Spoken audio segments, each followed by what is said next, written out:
Peace, peace, peace. I am Phillip Roundtree, and you are tuned into the January 5th edition of Rhetorically Speaking. I think it's important that I say 2021 because 2020 was a rough year for so many people, including myself. But the way 2021 starting to look, man, we might be in for another doozy. But again, we still above ground, right? Which is always a beautiful thing. So shout out to the people who are watching on Facebook Live. Props to those of you who are tuned in on YouTube Live. Make sure you hit that subscribe button. And shout out to those who are tuned in on Instagram. They won't let me pin the comment, but go on over to YouTube at PhilMSW. I'm going to try again in a few minutes. So listen, man, we just had an intense 1 hour. We just had an intense first hour of where you've watched the James Baldwin, Nikki Giovanni, a dialogue, quote unquote, a dialogue conversation, part one of that conversation. And it was heavy. I watched it probably around 4 o'clock and I was sitting there. It's only 58 minutes, but I found myself an hour and 40 minutes in on a 58-minute video because I kept rewinding, just trying to catch gems, just trying to get some information that not only myself, but the dope people that I have here with me can hope to share, critique, show love to, all in the effort of educating and empowering and uplifting one another because Lord knows we need it. Shout out to Tamara Delbridge, who hopefully today she's gonna be a little calm. No, I'm playing with you. But go on over to YouTube at PhilMSW. So I'm gonna introduce my guests. They were here last week and we were talking about Sylvie's Love. They took me from I don't want to say hating the film, but not having it highly ranked to it being in my top three movies, black love movies of all time, because those are the only ones that mean something to me. I'm lying. I cried on The Notebook because I was going through something when I watched The Notebook, and so that resonated a little different. But again, I appreciate these people. I consider them friends. I consider them family, and I'm so appreciative to have them here with me. So we're going to start first with, and I don't want to say Negro, but I'm going to say it anyway because I feel like it's fitting now too, seeing as though we harkening back to 1971. So I have the professional African American Negro dancer, Mr. Zane Booker, in the building. I definitely appreciate you, brother. And I have her 2 weeks in a row.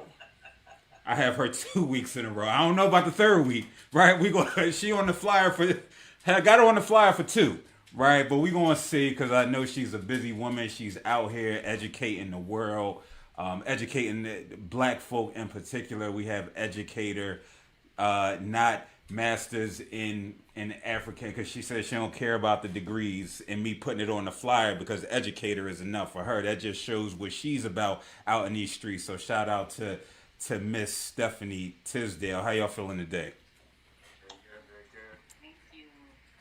Oh, y'all calm. I guess y'all got the zen of the last hour of the film. But before we get started, listen, like I said, 2021 has been a mother sucker. I want to send love and light to not only the family of the now deceased, the ancestor Eric Jerome Dickey, who passed away at the tender age of 59. And I'm telling you, I'm 37. I know Zane's a little older than me. Like, I can see 59, right? I could see it approaching. I see it in the rear view getting closer. And to think that we're dying at such a tender age, is so disheartening, right? It's so disheartening, and it's sad, right? It's downright sad. And so Eric Jerome Dickey, famed novelist, American Negro writer, passed away at the age of 59. Apparently he was battling an illness. I'm gonna keep it real. I've never read an Eric Jerome Dickey book in my life, right? Not because I had no desire, but just because I never found myself presented with one. But in researching who he was, what stood out to me was that he was an engineer.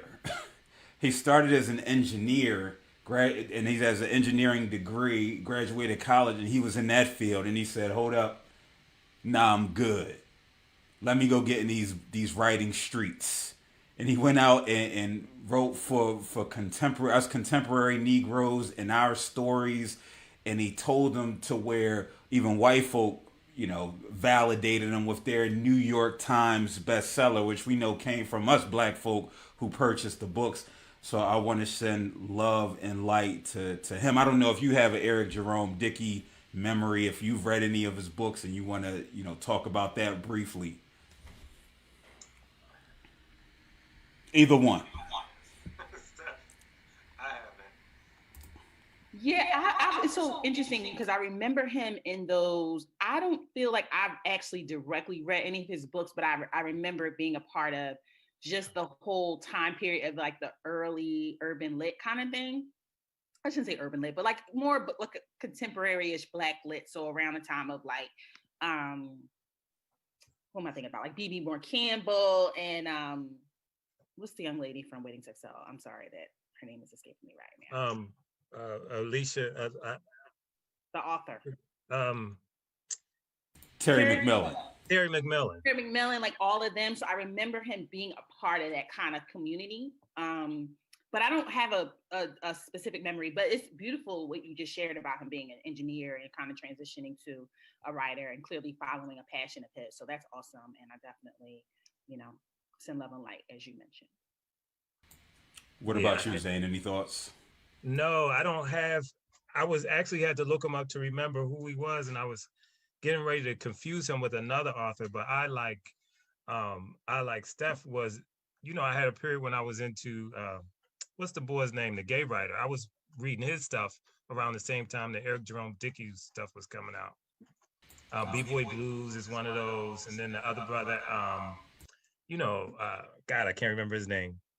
Ellison, no, I can't remember his name, but he no, that was can't remember right now. But they were all writing around the same time. A lot of people became really popular, and I was with a group of folks that read a lot of those novels. But I didn't read Eric Jerome Dickey. Word. What comes to my mind, because it's a billboard on I-95 here in Philly, true to the game. It's like that era of writing, right? So, but again, man, shout out to him, and if anything, that was encouraging to me, right? Because we so many of us we get these degrees, we go do these jobs when we have desires to attempt other things. I don't want to call it a passion yet, right? But we have desires to do other things, and it's just like he went out and bet on himself, right? And he did what he wanted to do, and that's all you can ask for in this existence, to live your truth and be as authentic as you can be, which is part of this conversation that we're having here tonight. And also, this next one, it hits a little different, right? I talked yesterday about Keon Harold Jr. and Sr. who were accosted by the Soho Karen, and we talk about that trauma that lingers. And so we have more lingering trauma that just came down today. So apparently Rustin Shiki, the coward who shot Jacob Blake, calls himself a police officer. He will not be charged. He will not face charges. And this is according to the district attorney, Michael Gravely, who said in his statement, if you don't believe you can prove a case beyond a reasonable doubt, you have an ethical obligation not to issue charges. Word. Ben Crump, who's the attorney for the Blake family, gave a statement that says, we are immensely disappointed in Kenosha's district attorney Michael Gravely's decision not to charge the officers involved in this horrific shooting. We feel this decision failed not only Jacob and his family, but the community that protested and demanded justice. In essence, he said, leave it to the people to make this decision as to whether or not this is enough evidence, right? Forget your conviction rate. We know that matters to you. Let the people decide. But unfortunately, that won't happen. So Jacob Blake, who is paralyzed from the waist down, there'll be no recourse. There will be no formal I hate saying justice. There will be no formal accountability because justice can never be had in situations like these. Now, on to this conversation, man. On to this conversation. I'm excited to talk about it because James Baldwin and Nikki G are I'm new to this reading thing. I'm new to this writing thing, and so those are the first two. I remember I got a poem book of Nikki Giovanni's when I was a young lad, and I was reading and not necessarily understanding what I was reading or being able to think critically about what I was reading. But that was my introduction to Nikki Giovanni, and within the last several years, a real forceful introduction into James Baldwin, and they had this conversation that took place on this television show Soul, which apparently they had multiple conversations like this on Soul. Me searching the hashtag of James Baldwin, there's actually a film that's coming out called Mr. Soul, which talks about Ellis Haplix, the guy who you saw, who did the introduction, who hosted Soul. And so it's just like, man, it's amazing. It's amazing that we're able to have this content, to be able to pull it from the archives and have dialogue and discussion about it. So I'm excited about this conversation, and hopefully you all will be too. So I guess we're going to first start with just the beginning of the conversation, which talked. And I'll say this: Jimmy loved to hear himself talk, man. Like he did, and we can have this conversation. And me comparing notes, I found that he had a lot to say. And granted, it was one of those mentor-mentee types of conversations that was taking place. And so it started out with James talking about going over to France and in an attempt to establish an identity for him. Right, this idea of blackness, what black meant to him. He moved to France at 24 and didn't come back for some 20 some odd, 30 some odd years later, because he recognized that here in America, there was first, he had no idea of what a black writer was. He couldn't go to his father and have this conversation about what a black writer was. And then he talked about just not being able to write here, how he would, like many of us do, he goes to work and then he comes home and he's still working, right? And he's working on that work that he should have left, right? That he probably wasn't passionate about, that he didn't enjoy, that didn't edify him. And it's because, again, we take a lot of that, our work environment home with us, and we live with that. And he found that he had to leave. He had to leave in order to truly figure out who he was. So I guess the first theme would be identity. This idea of identity for him and his blackness, and to get your thoughts on that. So I guess we could start with you, Zane. I think so. I lived in Europe for like from '89 to probably about '96. And the first thing that you realize when you leave the States is that you're not part of the tangible oppression. You know what I mean? As an American artist. I mean, it has to be stressed that I'm saying as an American artist, because it's not just that you're black, it's that you're a black American artist, what I mean to say. And somehow in the place where I first went, which was Amsterdam, and Paris was probably more similar to, I'm sorry, not Amsterdam, but The Hague, more similar in terms of the relationship between black people and the European people who live there, was probably closer to what he experienced in Paris, because we were in vogue at that point. And I think that matters. And it's not that the racism doesn't exist, but you're free from the heaviness and the directness and the sort of the total immersion of white oppression that you have in America. So it's a very different thing to be an artist and leave the States. So you can think about yourself differently. Like, you don't always become aware not that you're not Black, but that you're not oppressed, and that you sort of can fall into this space of being lifted up, even if it's a fetish. You know what I mean? Even if that group of people are creating you as a fetish, you don't really pinpoint that right away, but there's a freedom of spirit that exists when you leave the States. You know, and I found that there. Um, France is complicated, was more complicated than other places, but I think probably in the 50s, when Mr. Baldwin was there, it it was less oppressive for that for him than it would have been for because I think by the time I got there in the 80s and the 90s, when I lived in France, the racism was turned up. You know what I mean? There was a lot of energy. Black people weren't the Black artist in France was not the Black artist of the 50s. The Josephine Baker syndrome had worn off. You know, for me, that was my experience. You know, it was not the sort of place of honor that all of those expats, because he went when white expats were there and Black expats, so they sort of had a community together. You know. Word. He mentioned he made a statement, a comment that there's no way to ever leave America, right? No matter where he goes, he's carrying himself with him, and that reminds me of a one of my favorite rappers, Joe Budden, and a line that he said that his mom said to him, you know, no matter where you go, you're taking you with you.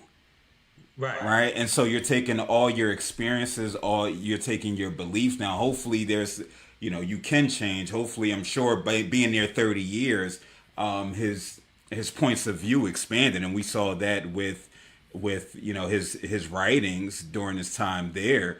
But we can't escape it, and so I think that's pertinent now, especially within the last year, 2020, where so many black folk, I think it was Ghana who had the coming back, or was it Nigeria? The The year of return was Ghana. Okay, Ghana, the year of return, and people are like, I'm just going to leave, right? I'm just going to leave, as if yeah, you can physically leave America, right? But there's so much of America within us, and it reminds me. He said that he felt out of place in America. He felt out of place in France because they're like, you're an American, and he's just like, no, you know how they treat me over there, right? I'm a nigga over there.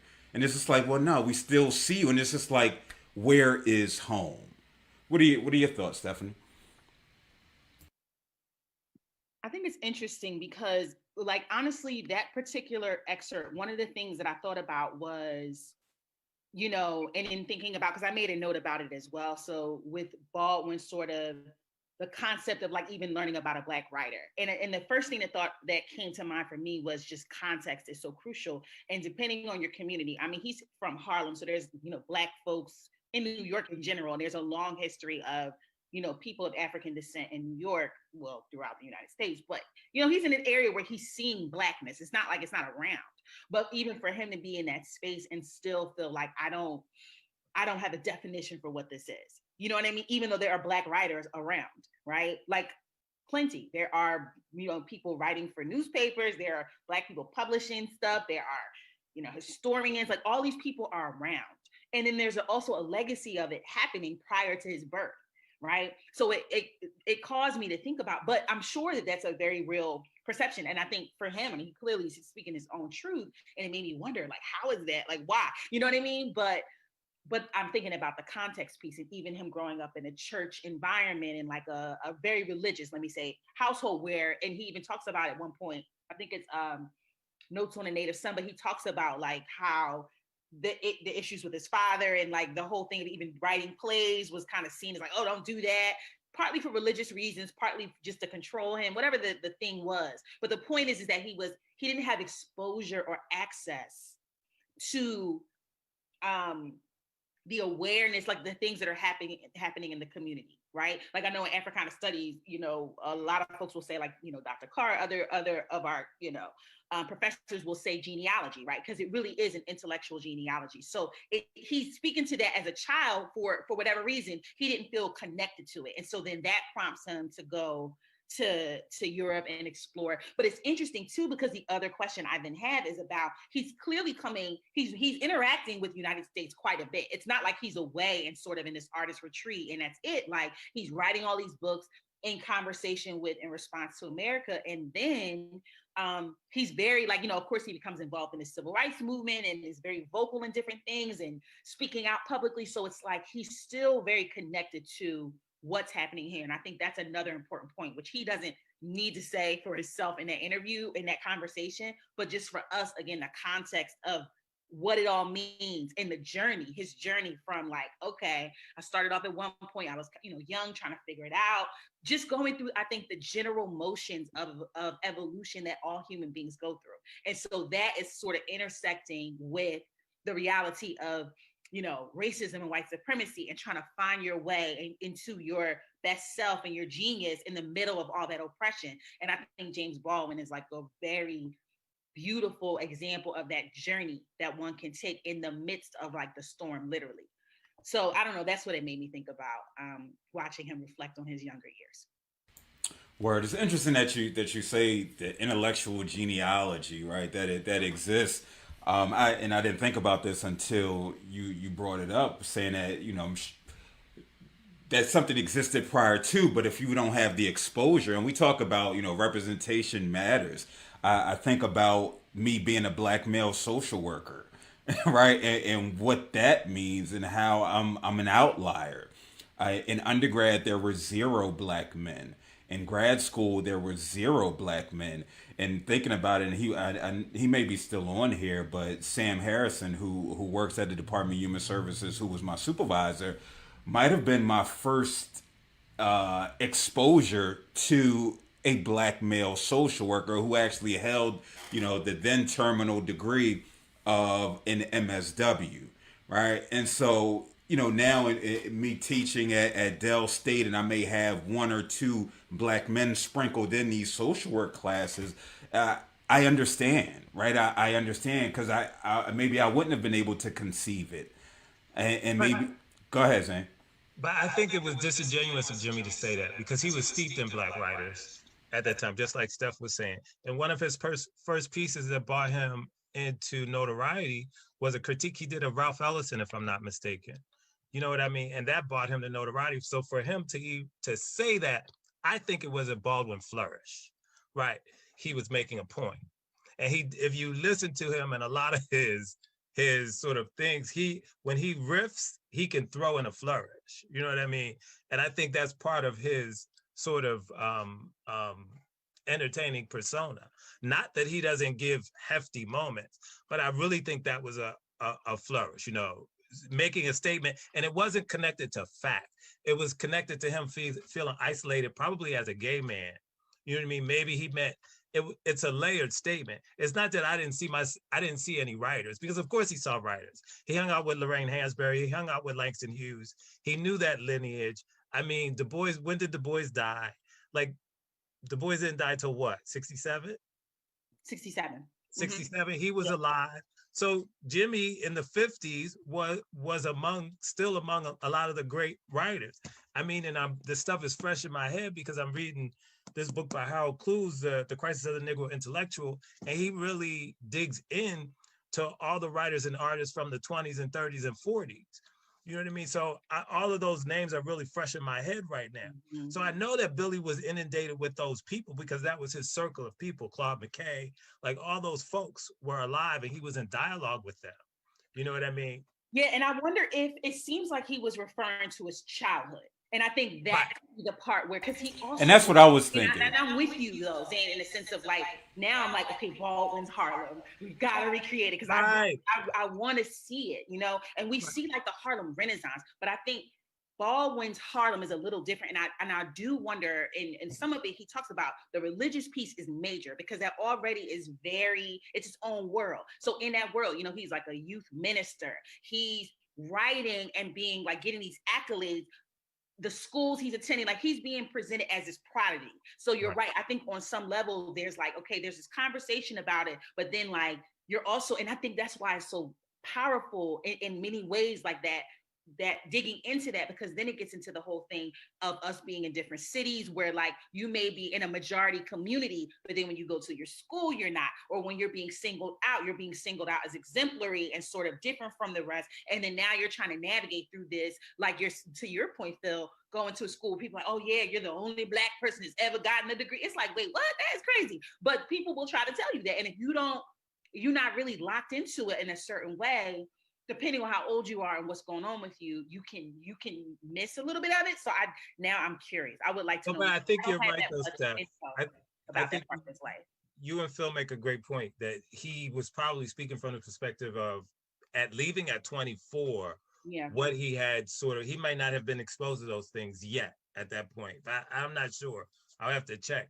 But I think it is probably his childhood that he was referring to, that maybe he saw preachers and he saw pastors and he saw that kind of thing, but he hadn't yet discovered for himself. And he was referring to a time period when he hadn't discovered it yet, maybe. Mm-hmm. Yeah, no, and that's what I was thinking. Where he was harkening back to early childhood, being he's one of 9 children, right? And just how difficult that is, how limiting that can be. By you have to take care of one another, because daddy's not home, and I believe was he the oldest? I believe I believe he was the oldest, right?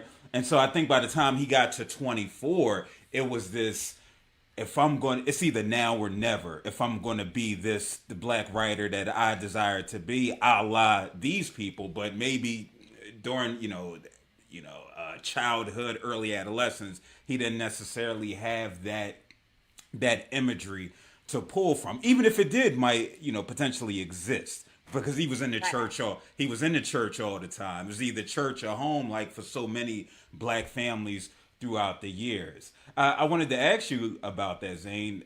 Just this idea of, because you may be the first Black male dancer I was giving you B with the capital B, but American Negro dancer that I've ever met in person. Right? Again, we talk about this exposure. I was never exposed to it. Right? I take that back. My neighbor, Alan Bell. Shout out to Alan Bell. He went to Freedom Theater, and that was the only way I knew about the Freedom Theater, because he tap danced. Right? I knew he was a tap dancer. I know him. Really? Yeah. Okay. Well, Really? Small world. So, how was that for you? Because you're a man of a certain age, right? What was that experience like?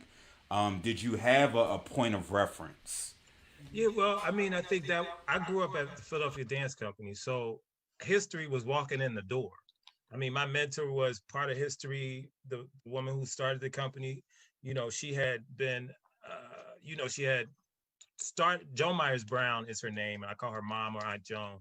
She had started the company after she started the school, but after she came off the road, I mean, she had been with Cab Calloway, Sammy Davis Jr. I mean, that was her legacy. She had sort of been a dancer and a choreographer in those environments. So that was a very elevated, you know what I mean? It was successful. She had been super successful in those spaces. And so her connections brought in all of these great dancers. Now at 12 and 14, I didn't necessarily know it, but I was exposed to people who had done these things. Like she used to always say to me that, you remind me of, oh, now his name just ran on my head. It was a dancer who had danced in Holland. Oh gosh, she's gonna kill me. But the dancers who would, like Louis Johnson and Tally Beatty and Pearl Primus, all these people are in history books, you know what I mean? And they came through those doors. So I was seeing people who had lived the history and who had opened up the doors. I mean, Louis Johnson, you know him because he choreographed The Wiz, the movie, but he also choreographed Golden Boy on Broadway, was in movies, and was one of the first people to dance in New York City Ballet before Arthur Mitchell. You know what I mean? And these were my mentors. Jean Hill Sagan had danced in Europe, in in Israel, and Billy Wilson had danced in Holland. So when I went to Holland, I was following in another Philadelphian's footsteps who had done it. So all of this history was given to me. You know what I mean? It was given to me. So I didn't feel unique in that way. In those spaces, I still felt my identity as a Black man because I challenged authority a lot in those spaces. And when I got there, there were Black people there, two Black men in particular there, who to me had sort of, they really worked hard to create an identity that wasn't connected. I can't say wasn't connected to America, but there's this thing that we do when we leave the States where you can sort of recreate yourself. So if you were poor, you don't have to be poor. You know what I mean? If you were, you know what I mean? You can be this fabulous artist and none of your history really matters. Mostly the poor part, if you were poor. Not that all Black people that migrate to Europe were poor, but you can recreate yourself. So, I mean, I'm off on a tangent, but I think what I'm trying to say is that I saw these things and there was a piece of me that was still there and that was fighting all the time. You know what I mean? It was fighting the image that I saw other Black people creating because I'm like, you talk like that, but you're actually from Brooklyn. You know what I mean? And, you know, and I probably took on certain ways of speaking myself without knowing it, but in my mind, I didn't feel like I was losing my identity. But even my identity was in question because, you know, depending on where you stand and who you standing with, you're not Black enough, or even the fact that I was in that world made me less Black, or, you know what I mean, or less real than you know, somebody who was just, you know, working the corner. You understand what I mean? Yeah, and that gets us to this next point. But no, and it happens here too, right? Mm-hmm. You see so many people, and I'm sure if I think back to my college years, going from being this quiet person in high school for the most part, it's just like when I get to college, I want to be a cool kid. Right, I want to be the cool Negro, and so I want to make my wardrobe might not have been the best in high school, based off their standards. But once I go to college, I get to reinvent myself because I'm around a whole new crop of people, and so that happens for so many of us. But like you said, no matter where you go, you're taking you with you, and we're talking about this idea of identity confusion that he brought up. And, you know, he spoke to just this idea of, you notice I keep saying he, right? Because he did a lot of the talking during this. I think towards the end of part one, Nikki started to, I don't want to say assert herself, right? I don't want to use that. I'll figure out another way to describe it. Damn sure don't want to say aggressive. Black women and aggressive don't go together. No, but I felt like she found her footing more so at the latter end. But again, we'll discuss that. But just this idea here of him acknowledging confusion and coherence, and he had this quote that's become a meme, of course. It's not the world that's my oppressor only, you know. It's the world that was my oppressor, because what the world does to you, if the world does it to you long enough and effectively enough, you begin to do it to yourself. Right, and I think that's part of what you were speaking to when we have this idea of attempting to figure out who we are in these various spaces. Where do we fit in under this white gaze that we've adopted? I posted earlier about something about you're an asshole if you spank your child. Pretty much, that's what it boiled down to. But it was a flow chart to get you from should I spank my child to you're an asshole if you spank your child. And I thought about it. We all adopt these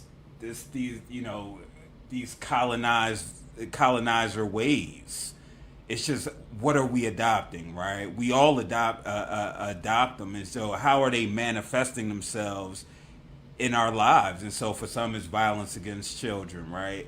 And I think for so many of us, we get to a certain age where we try to unlearn a lot of the BS, and we start to challenge a lot of what we've learned. You know, somebody who identifies as male, this idea of masculinity that they talked about. So I think when we talk about just the influence and the impact of, we talk about white majority standards, and how that shapes your identity.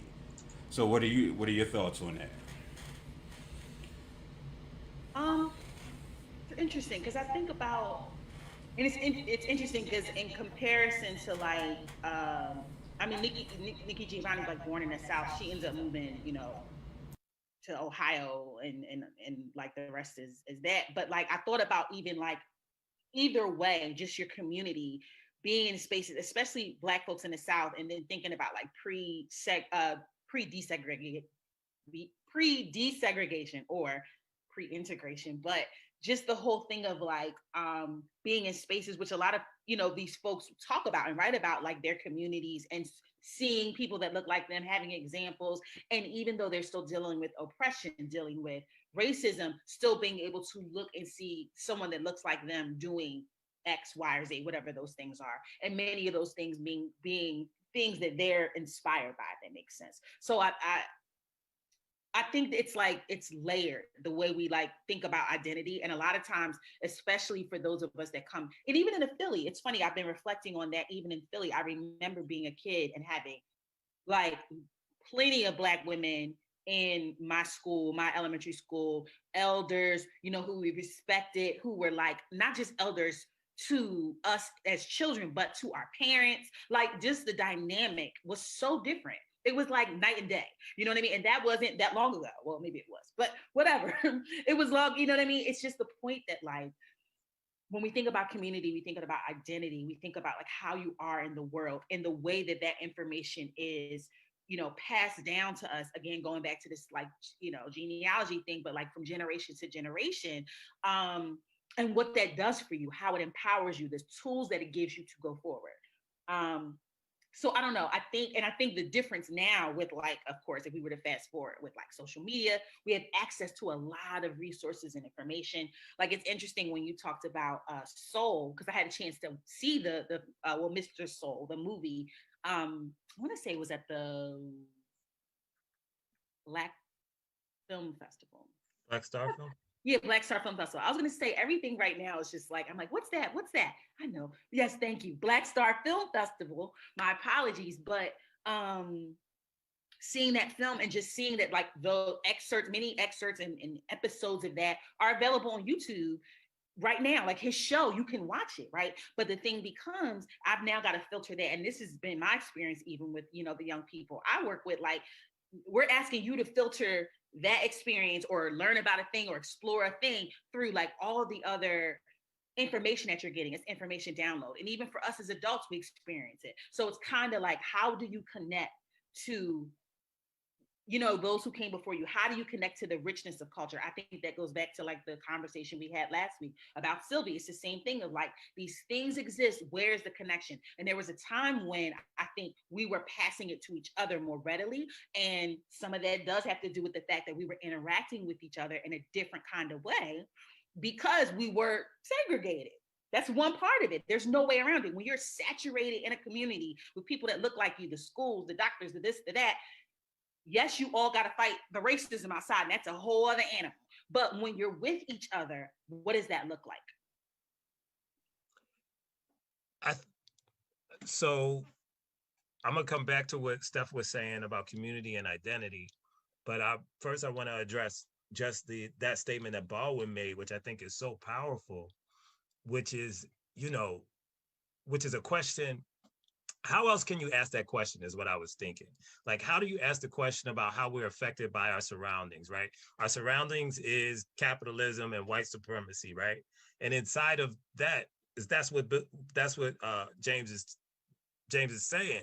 He's saying that, you start to turn that stuff in on yourself.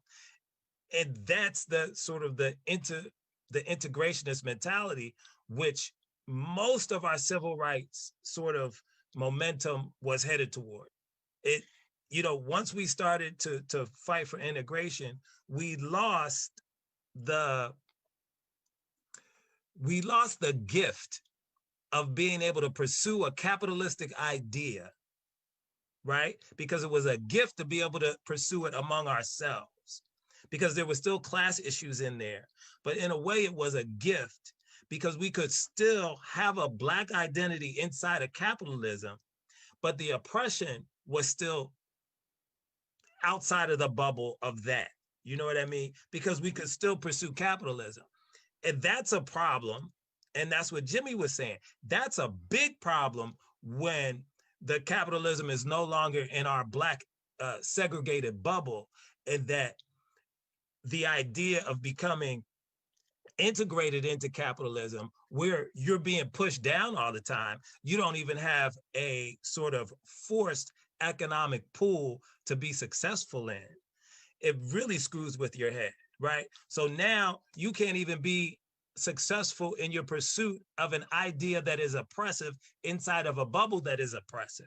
You know what I mean? And when you get into that integration space, then it starts to affect us in a different way. I think it affected us where we didn't have. Now, this is when I could connect to Steph. That's the community thing, because now you don't even have a sense of community anymore, because your false sense of community is with somebody who is oppressing you. And if capitalism is that thing, if that's success, then I have to get away from you, you know what I mean, to get up to this thing that is now available to me inside of a pyramid, which wasn't available to me before. So what I think Baldwin is saying is that, you know what I mean, you turn in on yourself and you don't identify with yourself because you don't know yourself anymore. You don't know yourself inside of that community.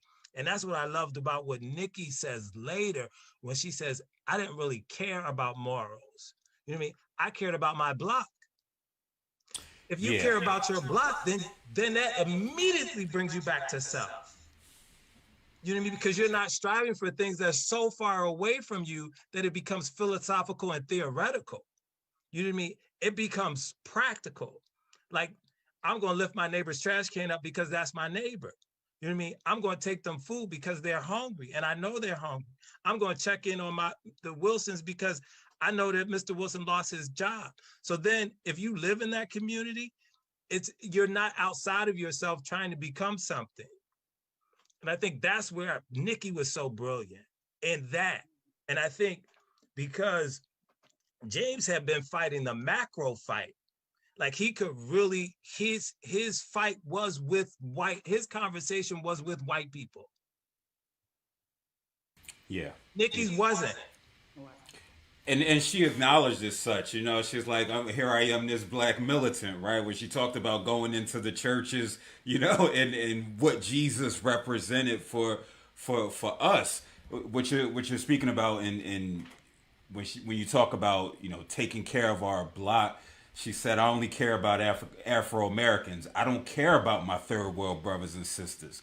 I can't, right? And that had me thinking about how many times I see these commercials, or I might see something on the news about what's taking place. I just saw in South Africa that Moderna said, nah, we're not giving you the vaccine. Nah, we good. Right? And it's just like, damn, that's us too. But I have to be here first, right?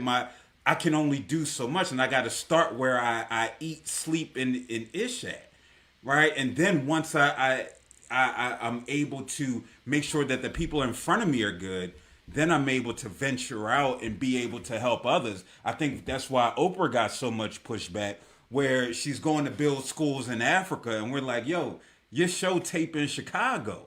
We need those schools right there. Right. And so I think that was part of it. I see your face, Steph. No, I'm just, I have some thoughts about that, but No, and also about this idea of identity, and I think you both spoke to it. You know, James said breaking out the culture that produced you. It's like excavating something that's been buried. And how difficult that is to shift the mindset that you've lived in, that your family have lived in for generations. We love throwing around generational curses and generational trauma, but I don't think our mind is even capable of fathoming what that truly means. These centuries of of atrocities and pain and difficulties, and how that's showing up to today in conjunction with all the shift changes, right? You talk about how do we engage the youth, right, when they got all this extra stuff. And that's why I hate these generational conversations that take place, like, oh, back at, we had it harder back in my day, right? And it's just like, y'all didn't have Instagram, y'all didn't have Facebook, and what that entails, and what that means, and cyberbullying. Yeah, you might have got bullied on your block, but what about a video that a million people get to see, and what that can do to your self-esteem, and what have you. So no, I think it's very interesting. What were you going to say, Steph? Well, I mean, when we talk about, and I would definitely be curious about what Nikki Giovanni would say about even that statement, that particular statement now. I mean, it may be somewhat similar, could be, but I think when we think about ourselves as like this idea of being a so-called Black American, or, being from here, like that's a newer phenomenon too. Like, it's like, and even the Harlem that Baldwin's born in is very diverse. There's literally people of African descent from all over the islands. Like, people were coming from Africa even occasionally. Like, you have people, they're literally from everywhere. And our ancestors experienced that type of world where there's a lot of movement. And I think that part, can get lost in the sauce. So it appears as though like, oh, well, I'm this and what's right in front of me, but also realizing, and I bring that up, not just that they're from these places, but they're collaborating with one another to achieve goals. And I think that's important. It's not just a matter of like, philanthropy and giving. It's also there's an exchange that's happening, right? There's movements that are being built. I mean, we think about, we know Marcus Garvey and other, kinds of folks who came here and literally were like, listen, I have, let's work together. Let's make it happen. I mean, these things were happening, if that makes sense. So I think that it's all about, again, it goes back to context and like what your community looks like, what you're exposed to, what that means to you. And it's not to say that if you're focused on what's in front of you that that's wrong, but I think it's also just giving more voice to folks who are thinking internationally and why they're doing it and what that looks like and what it's looked like for us historically. It definitely has more layers to it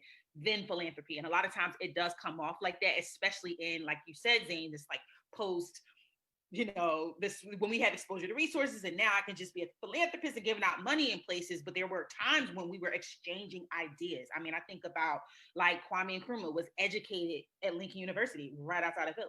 He went to college there. He lived in Harlem and was with a whole crew of Black American, well, also Caribbean, historians who then were like, they're like literally iron sharpening iron. This is how they're growing. And then he takes that, and then, Ghana, this independence, and then he brings Kwame Ture / Stokely Carmichael over with him to work with him and then mentors him. It's all happening. Du Bois, as we know, moves there. His wife moves there. He passes away there.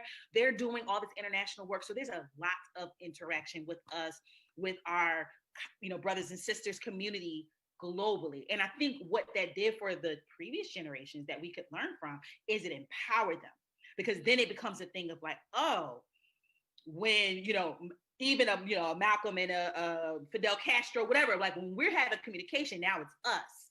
And now we get to talk and we can figure some things out, which is very different from like, again, I hope you know that I matter. Like, and you should know that, and we should be having that conversation. But then now when I'm talking to somebody in another country who has an awareness in a certain space to make different decisions and power moves, especially in those times, like that's my kind of party, right? So I don't know. I just wanted to add that. No. It makes complete sense, and I'm trying to look at it from a, how old was she at the time? Was she 24, 28, something around when this conversation took place? And somebody asked in the chat during the film, I wonder if her views on these different topics have changed some 40 some odd years later. So And I that, just listened. Oh, go ahead. sorry.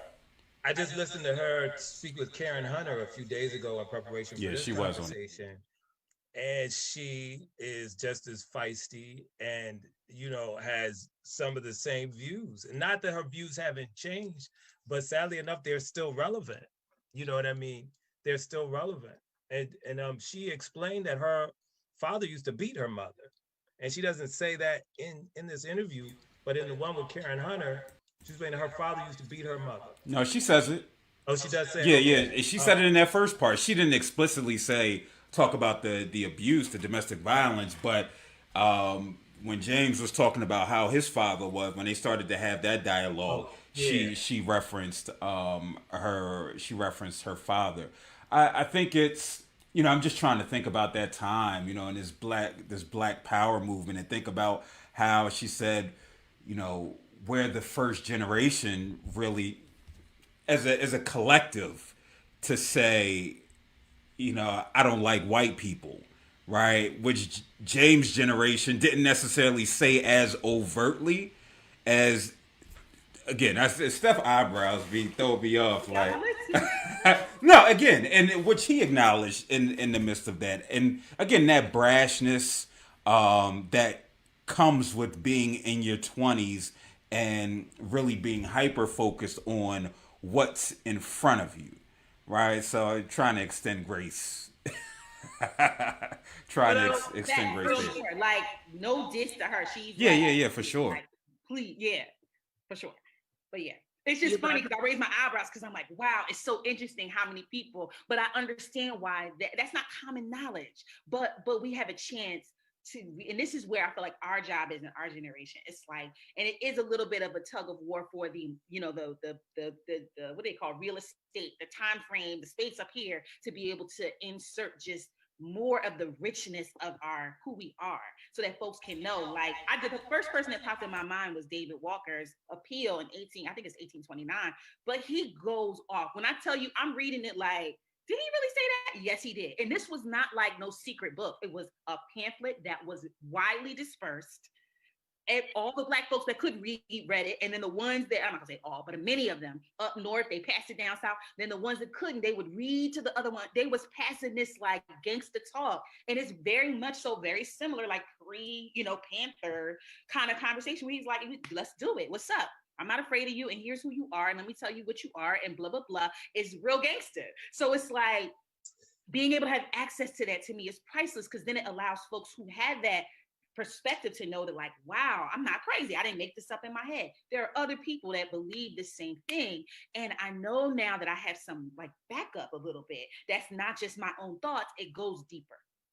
And that's that's how powerful media and folks that control media, and media, I mean books too, you know what I mean, are, because that history gets lost. So when we listen to Nikki, we think that it started with her and Stokely and the Black Panthers.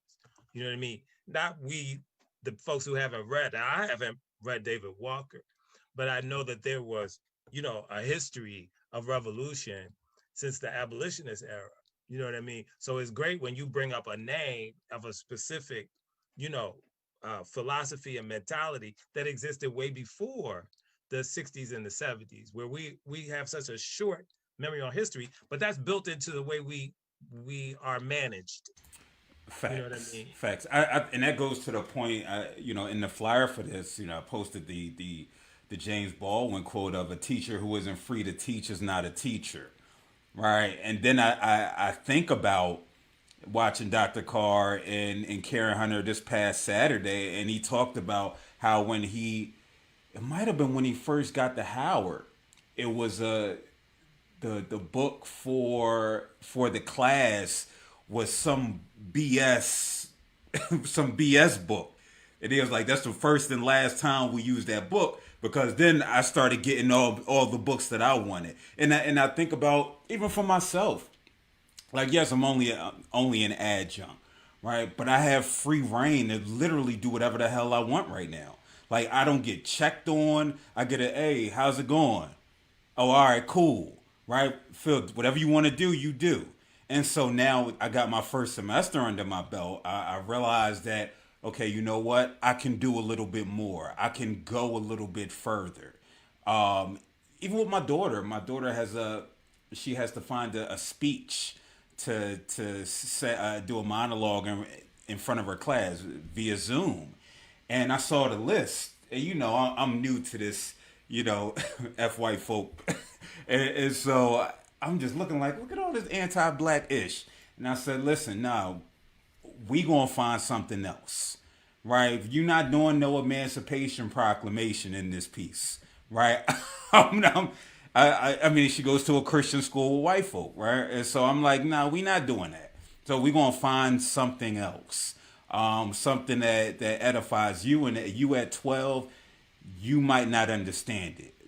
Hopefully, it's sooner than 25. Hopefully, it's at 18 or 15 or 13 that you truly understand what I'm trying to instill in you. I'm trying to instill something in you that I didn't necessarily have, right? And not because my mother didn't want to, because why? Just like James talked about his father going out to work every day and having to provide, and that's all that was at the, I don't want to say at the forefront, but that took a bulk of the uh energy, right? And what all that encompassed, couldn't necessarily say, here, Phil, here's X, Y, and Z, right? And so even though I tell the story like she's Black history, um, just her story of how she got into human services, right? She dropped out of high school. She was ended up getting her GED. She wasn't even a nurse. She was like, she worked in the kitchen at Northwestern Human Services here in the Philadelphia region, and it was a big snowstorm, like 20 feet, and she was the only one there. So she was like, listen, I can go on the floor and take care of these patients because everybody called out. And so she started with that. Next thing you know, she's at Lincoln University with 2 kids, getting her degrees and getting a master's degree. And so, like, I get choked up thinking about it because I don't appreciate this. I couldn't appreciate it at 12, at 15, and understand it. But the foundation that she was setting for me and my brother, God bless the dead, right? And so, again, teaching without necessarily teaching, right? If that makes sense. Yes, and may I say, yay, mom, like that is teaching you though. That is that. And so for me as an educator, I'm constantly reminding all the parents I get to work with, I'm like, listen, no, you're in charge. And it's ironic because for me, when I see you and you told pieces of the story, but even just like hearing it all together, just like that, I'm like, wow, you're it. Like you are a flourishing, harvest or product of this growing kind of evolution of all of that. It's cumulative, and that's a good thing. You know what I mean? It's like, and I mean, oh, James Baldwin, when he was like, oh, but you don't have to do it. When he said that to Nikki, when she was talking about, I would never, tolerate that. And I know she's, like you said, referring to her dad and her mom without doing it outright, but she's talking about that whole those interactions she witnessed that are horrifying. And he's like, but that's because she endured it, so you don't have to. And that's where that whole tradition, even that, we have that goes way back, right, in Africa and things like that, to like when we talk about honoring elders and honoring even ancestors, why we do that and what it means. It doesn't mean that everything you like and everybody you like, but it's about being great, having grace and compassion when possible. It's not always possible, but when possible, and respect for the sacrifice. You know what I mean? But as you describe that, I'm like, oh, this makes all the sense in the world. And that is teaching you because you learned and you're doing it right now. So that's awesome. Word, word. Were you gonna say something, Zane? Um, mm, No, no. I'm trying to share this out again. Oh, So this is what before we I share, was going to go say ahead. something, but it might be a little bit too jumping ahead. Um, how did you feel about that stance that Nikki was taking versus Jimmy? Because I have a pretty strong feeling about what Jimmy was saying about men Mm. versus what Nikki was saying about love. I mean, if you go ahead, we can hop to it. We But can hop to it. I mean, I just felt like he lost. I mean, not that he lost, not that it was a winner and a loser, but I felt like his argument had holes because the truth of the matter was, yes, they were living in this oppressive world, but what sort of continuum? When does it stop? How she was asking, how do I break this cycle? yes, I understand that the man is out there living up to a false sense. But she was saying the things that I say to myself. I was like, why do we have to define masculinity? She was asking those questions about masculinity and the way a black man defines himself as a provider, as all of these things that white men are saying that he has to be, but who you won't let him be. You know what I mean? So when does the brain click and say, okay, I can be a man without being those things? And that's what she was saying. She's saying that, how come you don't believe me when I tell you that you don't have to be what he's saying you have to be? I'm telling you to come home and I'm going to help you be what you need to be. That's what she was trying to say. And Jimmy couldn't concede until now he concedes in the next And the hour. next one, yeah, yeah, and I think that what you bring up is something that I deal with on a regular basis. If you've seen it within the men's group, right? It's this fear, right? And to us, it's rational. To somebody else, to black women, it's an irrational fear. Like, no, we're here. We've been here for you. We've been supporting you. We're not going anywhere. And it's still this, but I'm afraid. It reminds me of the Floetry song. And it's just like, but I'm afraid. And just say, don't be, but I'm afraid. Right? And so being afraid, we can never let that guard down, because then what do we have? Right? Even though we recognize we have nothing here, we're holding on to this false sense of identity because we don't have knowledge of self. Right? We've been defined by, and again, we talk about this idea of conditioning, and what you're referencing, there was this conversation um, when she's talking about, you give me this, you impregnate me, right? And now because you can't pay the rent, you just not, or you can't bring steak around, that you just not going to come. And it's just like, no, I just need you to tell me, baby, I look good. And again, in essence, it sounds good, right? It sounds good, and but again, on the opposite end, it's just like there are those that it's not enough because they've adopted this. We talk about adopting this mentality of white folk to where, no, that's not enough. No, I need the money. When we recognize how real that is, and so we've attached ourselves to these false identities, right? And we continue to maneuver. But that's why you see so many in our group when we was having it, right? That say, listen, I've been this way for 30 some odd years and I'm tired, right? I want to be expressive. This isn't serving me. And I think, again, we're talking about 1971, and here we are in 2021, and brothers are just now starting to give themselves permission to say, okay, you know what? It's okay to feel. But again, I that's don't think I'm 1970. exempt from that. Say it again. I'm a gay. I don't think because I'm a gay man, I'm exempt from that. No, no, I'm no, I'm a no, because cisgender gay male. You know what I mean? So yeah, I'm entrapped in that same sort of way of thinking. So toxicity that they yeah, call it. Yeah, and I didn't know again, what that word it's meant, but I'm gonna Google it in a minute. no, that's real. I'm trying to pull up some more of his quotes. He talked about how his if you lose your center, then everything else is destroyed. So you try and save it. And this was after Nikki asked him, "Bro, why?" Right? And it's again, we look at this age gap. He's 48. She's either 24 or 28. But I These think this he's looking generational. outward, and also that generation is looking outward. You know what I mean? She's looking inward. I think Nikki is, again, when she says, I'm looking on my block, proximity, she talks about all these things. She's looking into self. She's self-actualizing. She's saying that, you know what I mean? We're fighting this outside fight. You know what I mean? We're trying to be moral. And I love when Jimmy goes off and he says, he talks about all of these sort of middle class standards that we try to upkeep as a way of being in the world. And it's really,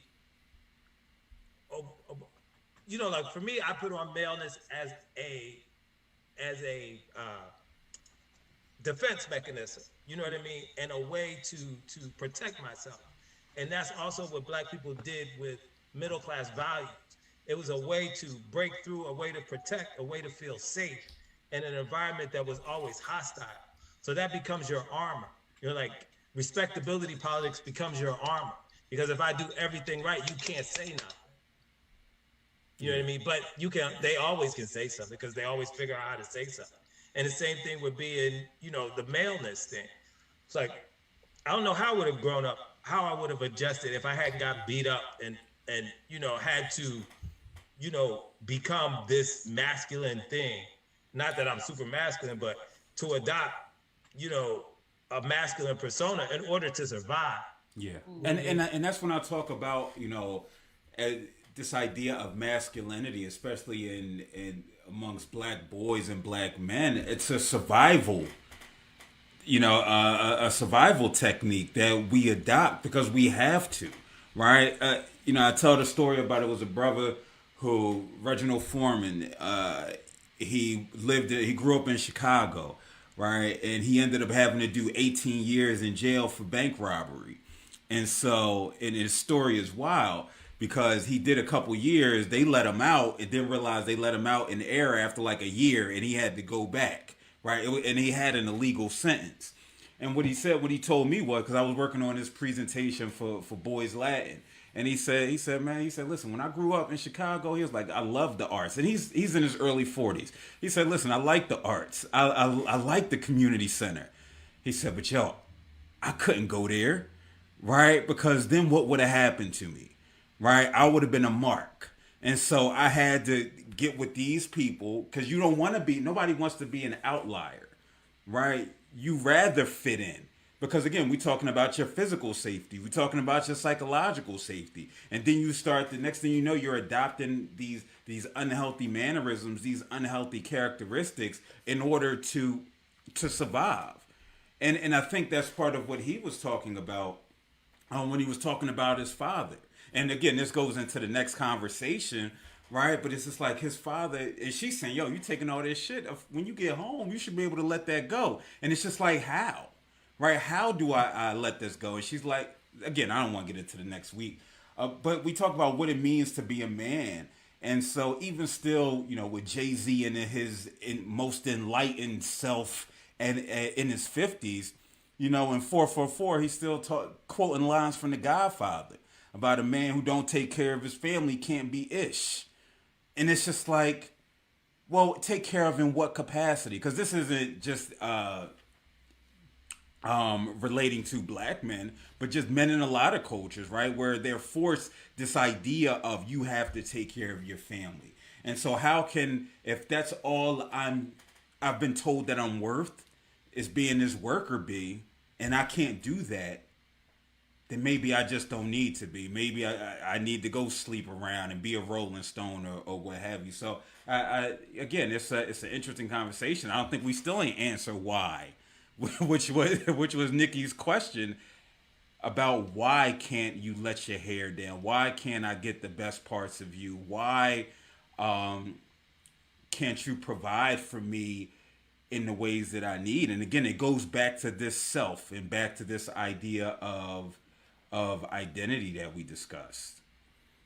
Yeah, and it's like asking. It's interesting because I wrote that part down where she says, "You're never going to get the crib, so bring yourself."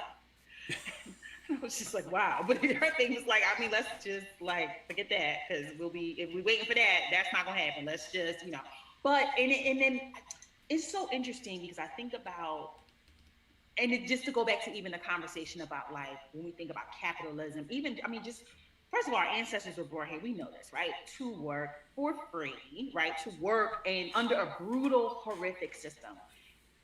For other people's load to be lighter. You know what I mean? It's money, but it's like it's all of it. It's the like, oh no, you clean up because I don't want to. I'm gonna sit back. And then like, if you want to clean your own house, you do that after you clean mine. Like that type of mentality is the world that they live in and then if I'm bored on a Friday night, we're gonna come put on some hoods and then come see, mess with you some more. Like that level of it.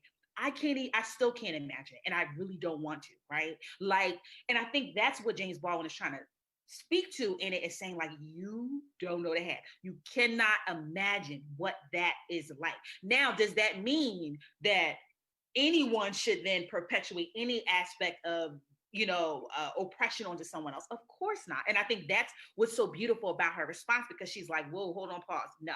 But I also think what he gets at is that that's a luxury that you have in the space that you're in to even have, again, mental real estate and time and energy, or whatever the capacity, whatever the case may be, to be able to sit and pontificate about these things and then come up with solutions. Like, that's wonderful. But folks who are surviving are literally doing that. They're literally doing that. And if they're doing it under duress, and again, under true horror, like when you really look at what our ancestors experienced, when you really just go through the levels of it, it's mind blowing. It's beyond comprehension. It truly is. It's not normal. It's not. So then by the time we look at ourselves now, and then it's like, okay, you want, like, the idea that a person, and then the irony of it is they still were able to push through all of that and find vulnerability and be human and build things together and have marriages and children and families. So I think the real question is trying to figure out, okay, how does one do that under duress, right? Not that this is the sustainable goal, or we're looking for ourselves to consistently be oppressed, because we are not. Let me say that. We rebuke that. We're not doing that. But just the idea of knowing that, like, wow, there were, because on the flip side, and this is the other piece that gets interesting, there were people that were able to come through the madness in positive ways, to lay the foundation for their families in positive ways. Now, if you're someone who hasn't experienced that directly or seen it directly, how do you access that? Again, not necessarily even in reading in a book or studying history and Googling, but just on a deeper level. What does the community look like to envelop you, to bring you in and say, listen, even if in your home, this is what's going on, because of the way we rock, we have these other spaces where you get to be whole.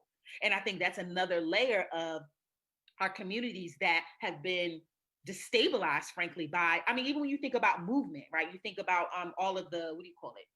There's a word for it. Migrations, right? But not just the migrations from the South, then we see even in our own cities. Again, Philly, an example. Very different than it was even 20, 30 years ago. So now if you had roots in a specific neighborhood, a community, I know I did, that looked a certain way, and people that you've known for years and your grandparents knew them, and then that's destabilized. What do you hold on to? So I think those are the layers that really are, mixed in the conversation when we look at, like, well, how do you, let this go? Where's the vulnerability? It's like, well, where's the community? Right? And the thing is too, and so many things you said I identify with. Like, one, when you were saying about community and people and grandfathers, I live in my grandfather and grandmother's house, and I'm so aware of my grandfather saying a marriage is 50-50. I think he was probably the most, and I don't realize how, I think the more I talk, the more I discuss things with folks like you guys, the more I understand how monumental and how advanced he was as a man thinking like that. Like, he didn't have this oppressive conversation about his wife. You know what I mean? There was an acceptance of a female matriarch, and it didn't challenge his patriarchy in the family, and not patriarchy in the negative sense. I think that was my thing. But the other thing, part of many other conversations that were happening, but media decided, and when I say media, I mean white folks that were controlling what was going to be sold, decided that what was going to be pushed. So now you push the toxic masculinity. That wasn't everything that was being pushed. Will and Houdini and all those cats, Queen Latifah, folks that were coming up in that time, they were different messages. How did it turn out that the only messages that are mass media messages now are not all the other folks, not the everything, like Steph was saying, everything falls out of my head right now. But the Bohemian Fifth is my brother's group. I can't think of Demetrius Brown. I know him. We gotta talk about that. Yeah, D Brown. Comparable Fifth. Well, see, small world. Black girl. But because I was thinking, like, what? Go ahead. I'm sorry. I'm just saying that then we reset this masculinity thing, right? Every time, like right now, the queer folk are challenging these spaces of masculinity, right? And things are changing. You know what I mean? Look at how men are dressing now, but watch for the reset. And they're not becoming more feminine, they're becoming more free. And when that happens, watch the media, watch how they react, because they're going to feel like they're losing control. And you're going to see the reset in the images that we get inundated with, because the pushback becomes like, oh no, we're not controlling those images anymore. And once they can't control those images, listen to the conversation that a lot of the Black men are having in the blog spaces and the video blog spaces, like, oh, masculinity is being challenged and these images, because it's coming into hip hop, but it was there and it's not really challenging you. Look at Nick Cannon, who's leading the whole thing with the turban. Like, not that he's taken something that is feminine and giving it freedom inside a space that is super and hyper masculine, and saying it's, opening up those spaces. So there is an intellectual growth and an inner exploration that's happening, but the pushback is going to come from the folks that want to control and force us to want to be that thing, because they know that thing is going to hold us back. Because when we get that spiritual enlightenment and that spiritual freedom, like, oh, I don't have to be hypermasculine. I don't have to, beat my woman. I don't have to fuck and have 29 babies, excuse me. I don't have to have 29 children. When that becomes not the norm, then you don't have control over the scenario anymore. So then we become free, intellectually, spiritual. But y'all don't want that. And y'all being the oppressors. And the oppressors being ourselves as well, right? Because they talked about us having that white state of mind. Right. That white mindset. When you talk about Nick Cannon and the turban, I'm reminded of Cameron wearing all pink. That changed the game, right? Like what that meant for hip hop when he had the big furry hat with the pink Range Rover and the pink mink and all of that. Like, that literally shifted a culture. We've adopted this mindset of, again, they don't need to do it. And Nikki talked about that. As long as his game is running, he knows me because I participate. Right? And it's like the game is running. And so we're participating in it because we're chastising King Von, right? We're chastising younger generation and their music and their pushback on certain morals and values that we hold and cling to dearly. And I think that's what was taking place also in that conversation between James and Nikki. This pushback, like, first, you old, right? You my pop age, she said. He's like, I don't think I'm that old. She said, well, 7 years, you right, but you've also been in France, right? And so it's like, brother, listen, I'm letting you know this where we at with it. And so listen, so that's why we gotta make way, right, for the next generation, because for some of us our time has passed. So listen, we could be here all day and all night. I don't even want to get into the Jesus conversation. Don't try Jesus, try me. Wait, try Jesus. Okay. I don't know, but I'm fighting somebody. And Jesus, I'm fighting him too. No, what she say? She said Jesus. He said Jesus was a nigga. He said Jesus was a nigga because ain't no Swedes in Israel. You know what I mean? So shout out to Jimmy. Listen, I appreciate you. We've ran super long. I got a practice test to take in like 15 minutes. So I want to thank you all for tuning in. I want to give a shout out to Stephanie Tisdale, educator. Hopefully I see her again next week. If not, I'm going to have to find a replacement. Shout out to Zane. I know Zane gonna be here because that's what Zane do. He always come through, and I appreciate all of you who tuned in. She's been running for about 2.5 hours now, so I appreciate you. Until next week, we will have part 2 of this conversation between James Baldwin and Nikki Giovanni, a dialogue. Peace. Peace. Thank you. Thank you.